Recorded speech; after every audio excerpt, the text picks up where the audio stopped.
Let's take a look now at each candidate's path to 270 electoral votes. With former Vice President Joe Biden's recent win in Michigan and 16 electoral votes there, that brings him to 264. The president is at 214.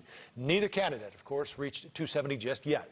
So how can each get there at this point? NewsNation's national political correspondent Dean Reynolds is here once again to spell the numbers out. Dean. Rob, with the election results still to be determined, the path to 270 electoral votes is beginning to come into view, though navigating it now, it seems destined to run through the courts.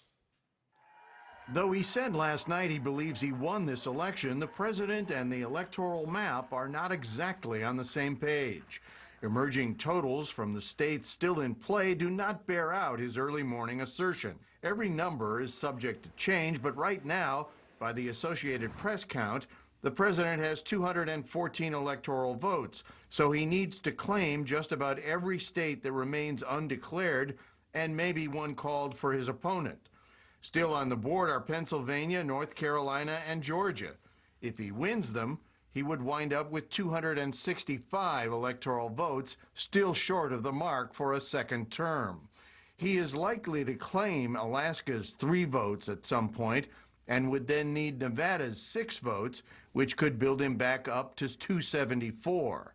The calculus is further complicated by where the outstanding ballots are coming from and how many of them there are. Lots are in urban areas that are usually Democratic leaning. The uncertainty helps to explain why the Trump campaign is talking about lawsuits in a number of the states they believe are rightfully theirs.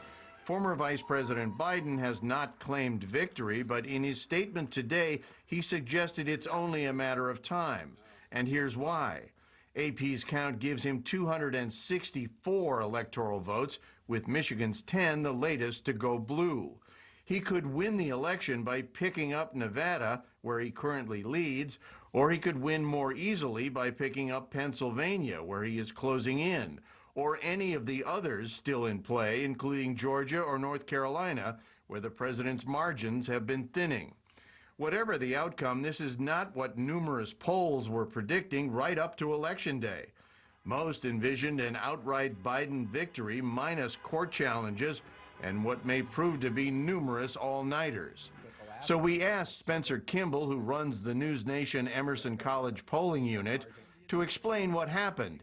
He said a lot of it has to do with President Trump. This candidate is very unique in who he is and how his supporters behave, and perhaps it's something that will be a bit of an anomaly for us pollsters to have to wrap our heads around for a long time.